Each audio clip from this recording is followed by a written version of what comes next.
Hi guys, James at Rampant Lion Reviews again for you today with another beer review. For this one, we are going to head over to America once again, and we're going to return to a brewery that's featured on the channel once before.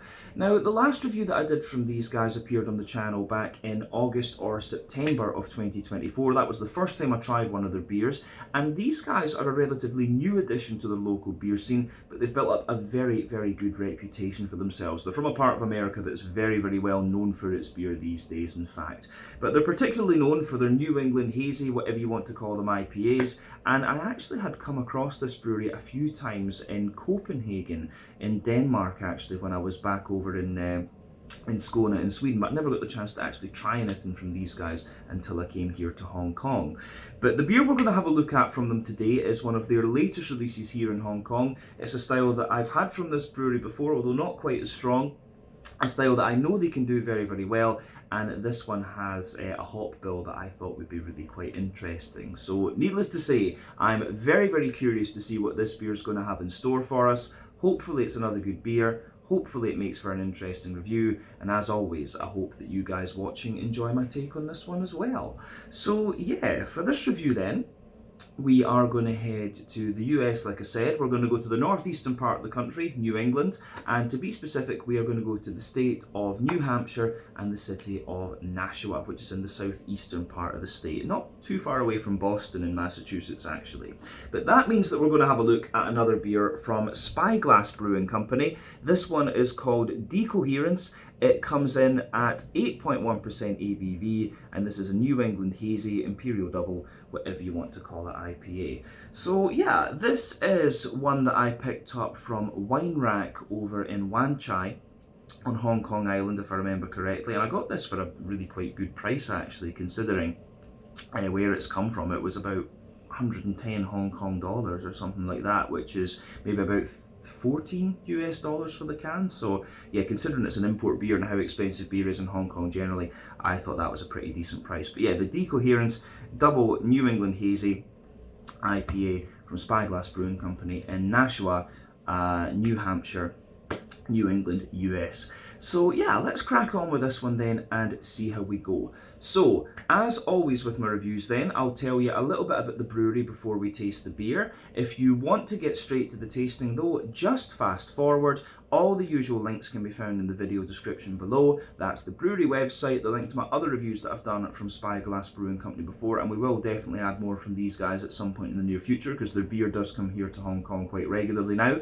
But there's all the usual social media down there. If you want to see more reviews, do please consider subscribing to the channel. The support that you give is massively appreciated, and remember, you can go into the channel homepage and search for beer using the geography tagging system. So just go in there, use the little search bar, put in your hometown, state, county, province, whatever you like. If I've reviewed beers from the area that you search for, they will pop up. Failing that though, you can check out the playlist of beers from different countries. You'll find this one in the American playlist along with a number of other things. That's been added to quite regularly, of course, because we do get a good selection of stuff from the US here in Hong Kong, which I'm always very happy about. But do make sure you check out the playlist of beers from other countries as well, because there are some very interesting things on the channel these days, even if I do say so myself. But yeah, let's go on to the brewery notes then, and I'll tell you a wee bit about Spyglass Brewing Company quickly. So Spyglass Brewing Company, as I've mentioned to you already, are based in Nashua in New Hampshire, which is in the southeastern part of the state, kind of a bit to the northwest of Boston, over in Massachusetts as well. And this company was founded back in 2018. So the four men behind the brewery are John Wagner, Joe Kidder, Jonas Johansson, and A.V. Subramaniam, if I can pronounce that one correctly, apologies. But they all had a background in IT, and they were really into the hazy IPA scene that obviously kind of evolved in New England fairly recently. But they apparently used to travel around the New England area together visiting different breweries, but they became a bit frustrated that they couldn't find the same beers in their home state of New Hampshire so easily.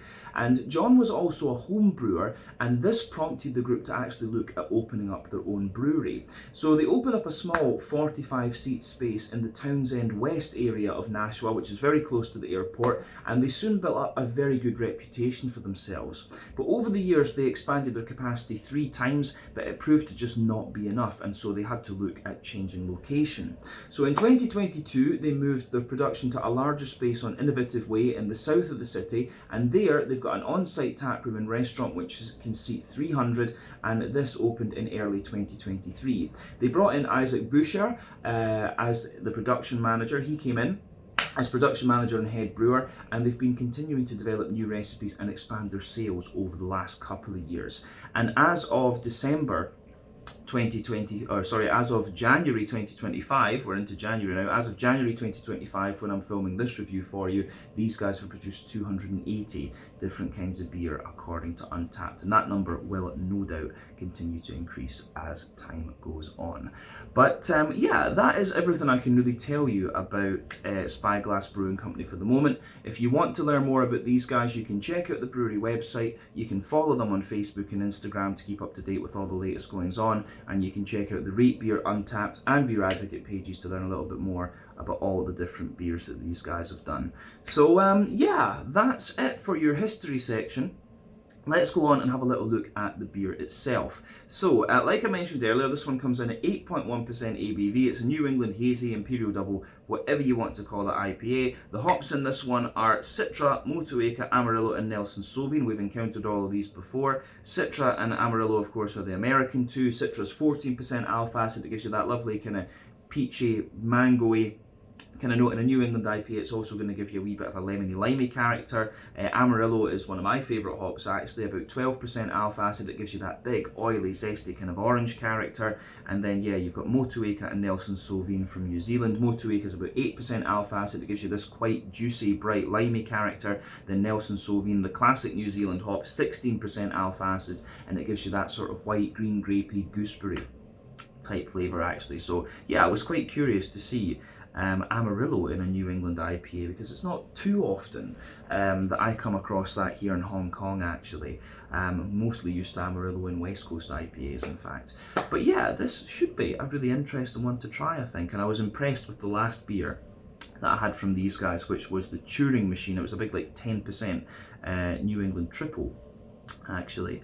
So yeah, I'll let you have a wee look at the artwork on this one. You can see it's kind of just, can you call that sort of abstract art, I guess? I'm not the most artistically literate person, more musically literate than artistic, I guess we could say. But yeah, you can see at the top, I'm not sure how well that's going to show up because of the colours of the artwork here, but there you can see the Spyglass symbol on the top of the can. This one is, yeah, this one you can see the title here, Decoherence. Yeah, I think the camera doesn't like the the colour of this one so much just in the light, because we are filming in late evening here in Hong Kong. But yeah, this can incidentally is 1 American pint, 473 millilitres, or I think it's 16 fluid ounces if you want to use the Freedom Unit scale. But yeah, this should be quite an interesting one. As I say, I bought 2 of these actually from this particular import, and I chose, there was a lot of IPAs basically, so I chose the ones that were stronger, because, you know, bang for your buck here in Hong Kong when you're playing the prices. The IPAs and pale ales are roughly the same price and as the double IPAs and things like that. It's just an extra $10 or something. But yeah, this is the one that I like the hop bill of. So yeah, let's crack it open and just see how we go. I'm looking forward to this, and from what I remember of the Spyglass New England IPAs, they're like very, very smooth actually, and I'm quite curious to see whether this one follows in the same light. Well, I say they're very smooth. The last one I had was very, very smooth, so I'm curious to see whether these guys kind of follow the same sort of vibe with their beers. You know, do they stick to oatiness and make them smooth, or do they play around with it a little bit? But yeah, we've got the majority of the beer out into the can at the moment, maybe about 80% of it. But yeah, you can see this one's poured really nicely. So before the head disappears, we can say that this one's poured with about a 3/4 finger of a frothy, I would say quite cream coloured head there. You can see that it's got kind of medium-sized bubbles on the surface of the liquid, but it gets really sort of foamy the further up that you go. Colour-wise, This one is like a sort of mixed tropical fruit juice, I would say, on the lighter side of the yellow. So remember, the colour of your beer depends on a few things. One, the type of malts that you use. This goes a long way to determining your EBC rating. Two, length of your wort boil is going to play a role. The longer you boil the wort, the more the sugar's caramelised, and thus you get a darker colour of beer. But yeah, not often you do long wort boils in IPAs of any description. Any adjuncts you put in any barrel aging that you do as well will affect the colour of your beer, but with the IPA style you don't generally have to care about that. But yeah, colour wise this one is definitely within the range of what you would expect. In terms of the level of haze with this one actually looks a little bit soupy, when I think it's only 8%. It certainly looks about, it's one of this kind of soupier and gloopier ones that I've seen over the last wee while at that ABV, but it looks very, very nice. And remember, the level of haze in these New England IPAs depends on oak content, wheat content, and to a degree what yeast you use, but that can vary from brewery to brewery and beer to beer. Not much in the way of visible carbonation with this one. You can see the head has just kind of faded away to be a bit of a thinner, foamier layer, but yeah, it looks nice. That's the main thing, but it doesn't vary too much in comparison with what you would expect from a hazy IPA from this beer style. So yeah, I don't think we need to say much more about the appearance of this one. Let's go on and have a wee look at the aroma and see what it gives us. Oh yeah, I think this one's given off the same kind of vibe that the triple IPA, the Turing Machine, had. So I'm going to make a prediction with this for future Spyglass reviews. I think that Spyglass are quite a barley and oaty leaning New England IPA brewery. As I've said in many of my New England IPA reviews before, for me there are 6 elements to think about with this style when it comes to the malty and yeasty side of things. You've got the kind of more farmhousey yeasty type character and the rye leaning grainy side of things. Those 2 elements are a bit more common in the New England brewed New England IPAs, especially with the kind of older breweries like Lawson's Finest Liquids and Alchemist and these kind of guys. You get a bit more yeasty and kind of rye character to the beers. But yeah, the other elements are the wheaty bitiness, oaty creaminess, barley malt bread, and also the sweeter side of things. And as the style has moved to other places and it's kind of evolved, more recently I think most breweries are focusing on those 4 elements that I just mentioned. And I think Spyglass, for me, their beers, just going by the aroma, more barley leaning and more kind of oaty, I would say, but there's a little bit of yeasty character to this one as well, incidentally. But yeah, this comes across as a very smooth, soft, and quite juicy New England IPA, that's for sure.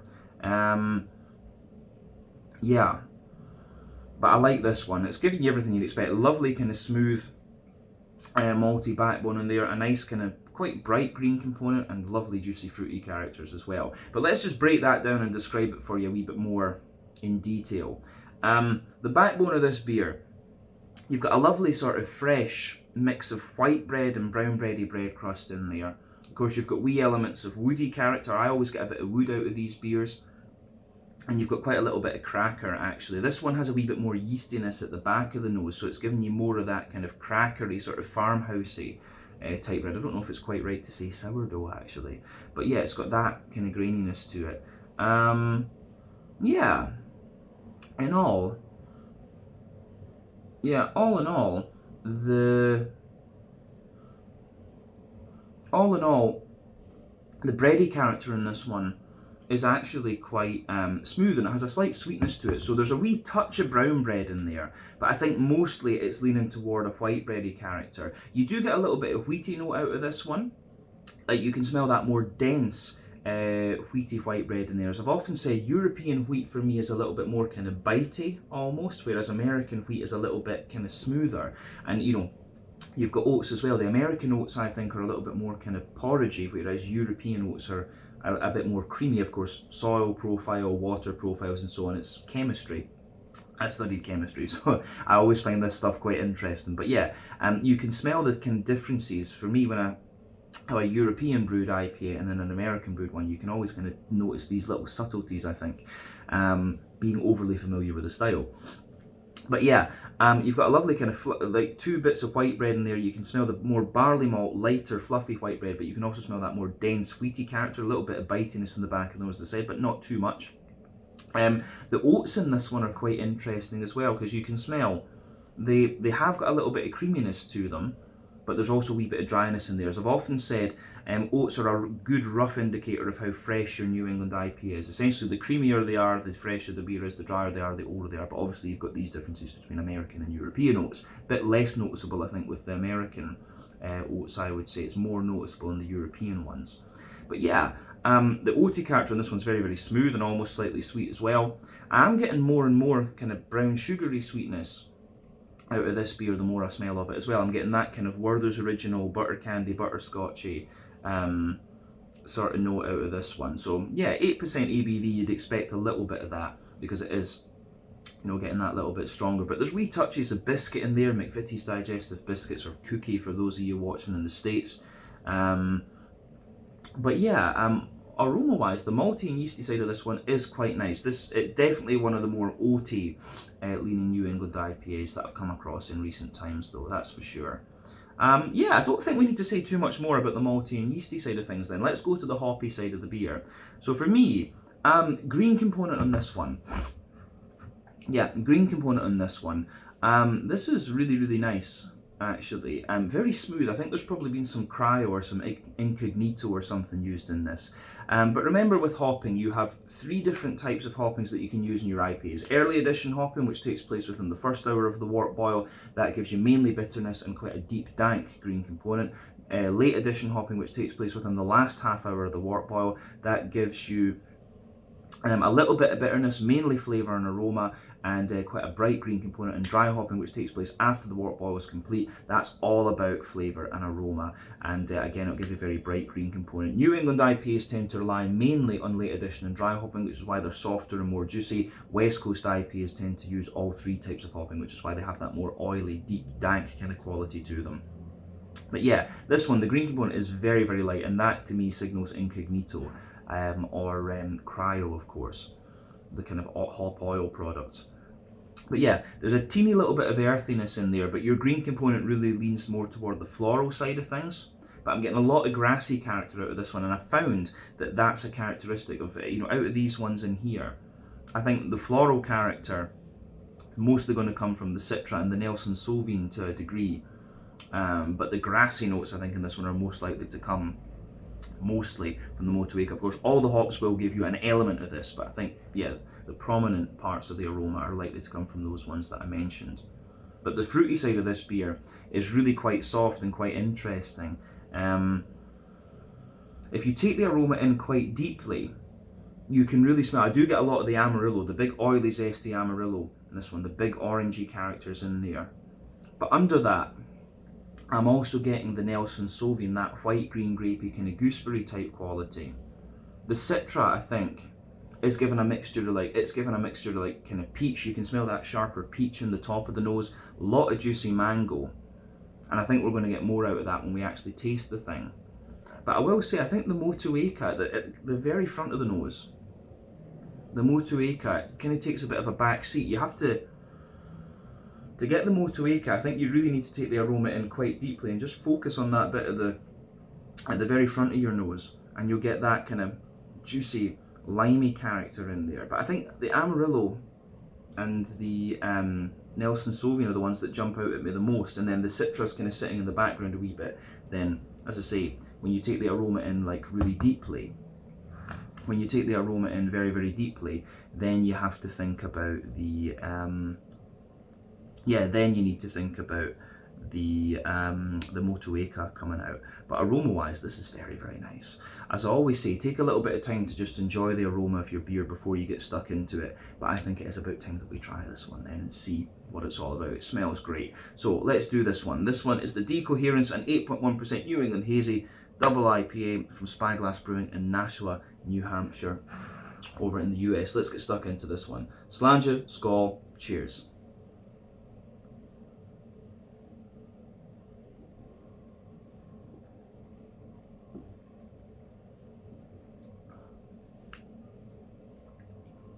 That's nice. And I will say, yeah, this one, it doesn't come across like quite as thick and smooth as the triple IPA did, which some might say, yeah, that's an obvious statement, it's obviously not going to be. But yeah, it still has that same like really soft, juicy vibe and oaty leaning vibe that I got from the last Spyglass one. And I like that, you know, I like to think that if I'm, you know, after a few beers from a brewery, that maybe I could pick out some of the beers blind, and say, oh yeah, that's this brewery's beer. I've done that before in some videos, which is kind of interesting. Yeah, this one I think is this one's really nice again. Very soft, juicy, oaty leaning New England IPA. It's quite a subtle one. The flavour's not like too aggressive or punchy or anything, so it's quite interesting in that regard. But let's just do as we always do, and we'll break it down and describe it for you more in depth. Let's go to that middle third of your palate then. The backbone of the beer, you've got that lovely kind of fresh bread crusty character there. I'd say on the flavour it's a bit more white bready, like a kind of hedgehog roll, as I would call it. Fresh bready bread crust. As you move further forward, on that middle third of your palate, you do get that little touch of woodiness in there. And then yeah, you've got some nice Jacob's cream crackery character sitting on top of that, which is great.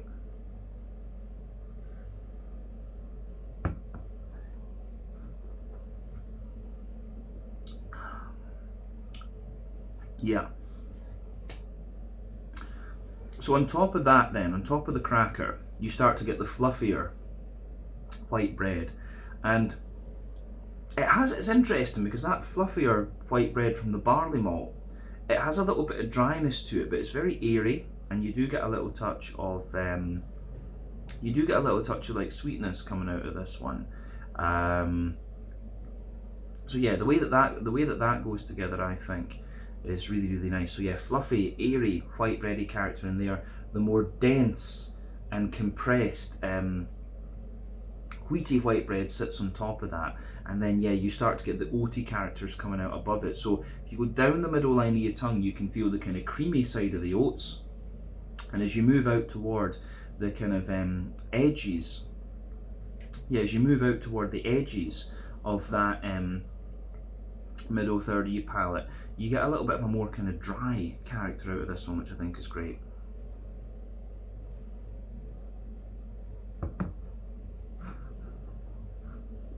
So yeah, there's a lovely little bit of dryness coming out of this one as you move out toward the edges of the palate there, and that lingers into the aftertaste a wee bit actually. One thing I will say as well, that this beer, in some ways it's quite similar. It gives you the flavour that you'd expect based on the aroma. In some ways it doesn't.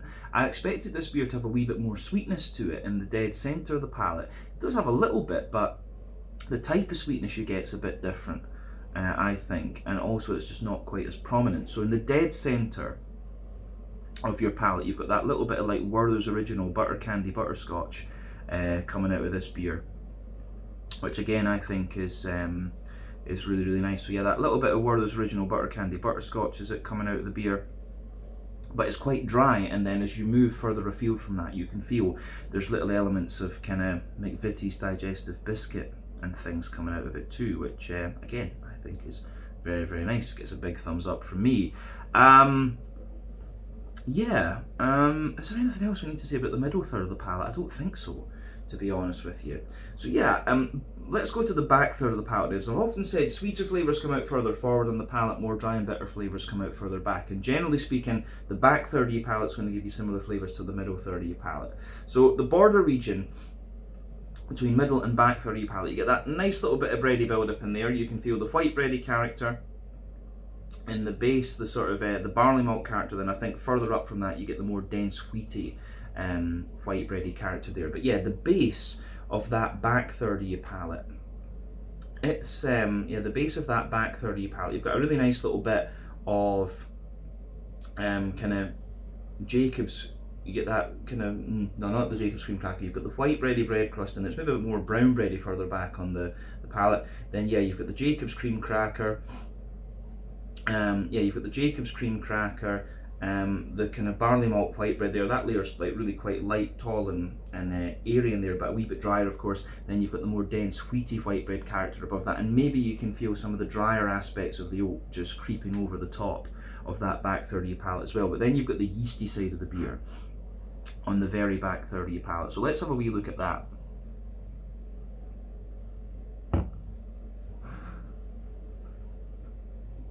So yeah, the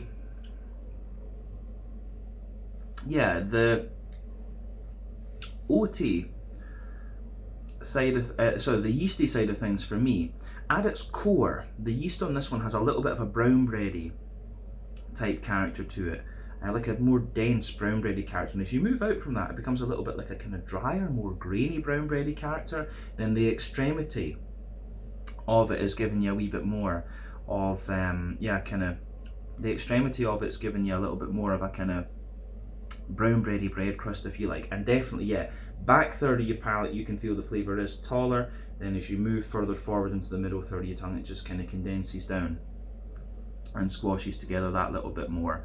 So yeah, the way that goes together, I think is really, really nice.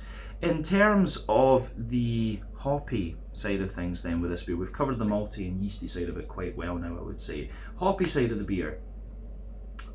Green component then, back corners of the palate, definitely a little touch of earthiness coming out of this one. I think that must be from all four of the hops in this case, because none of them are particularly known for having an earthy component, so it must just be from all of them. But yeah, as you move further forward along the sides of your palate, you can feel it's actually, there's a wee tiny touch of like piney resin or something, but it's just, I stress that it's tiny. But as you move further forward and you reach the front corners of the palate, you've got some really nice floral aromaticity coming out of this one. So yeah.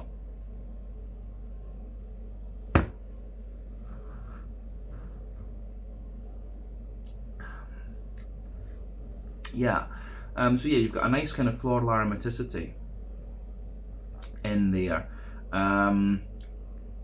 which I find really interesting, because it's very, very smooth, and I'm trying to figure out if it's incognito or if it's cryo. I think that's the smoothness of the green component there has got to be one of these hop oil products. But round the front curve of the tongue, you've got a kind of more lighter, zesty grassiness in there. That could be two things. It could be the zestiness of the Amarillo and the Motueka kind of combining a wee bit, or it could also be down to the use of like some kind of T90 pellets. I suspect there's a mix of cryo and pellets have gone into this one. So yeah, I like that about this beer as well. The green component, you can feel a mix. It's smooth on the sides, and then it's got a little bit more zesty kind of stuff going on around the front curve of the palate. But yeah, let's have a wee look at the front third of your palate and the fruity side of things then. So border region between front third and middle third of your palate. Again, you get that little bit of bready build up in there. You've got the white kind of barley malt bread in the base, and then the more dense wheaty white bread on top.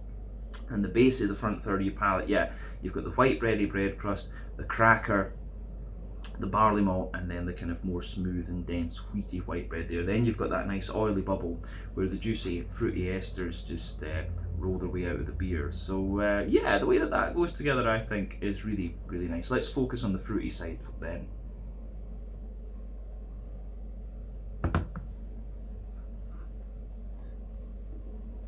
So yeah, for me, the fruity side of the beer, at the back of that front third of your palate is the Citra that's coming out. So the Citra at the top of the back of that oily bubble is giving you more of a kind of peachy sharpness actually, which I think is very, very nice. I like the peachy notes that come out of this one.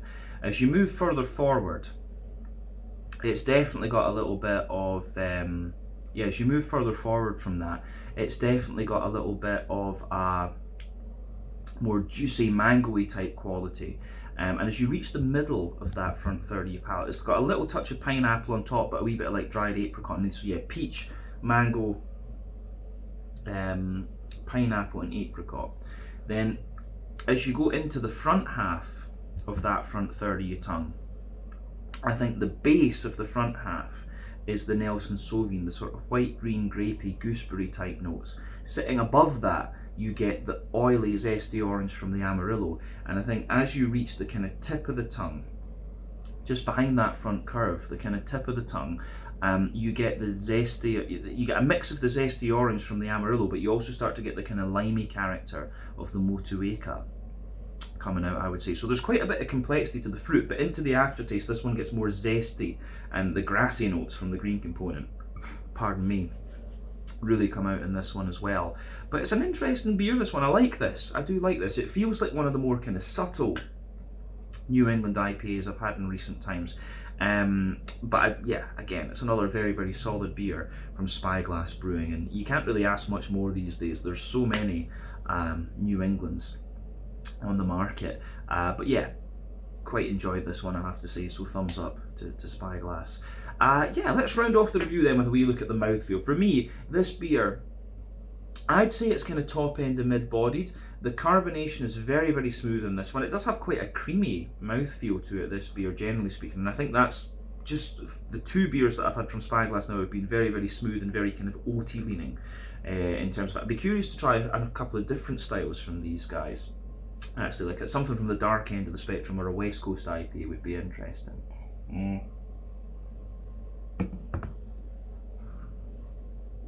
But yeah, very, very smooth.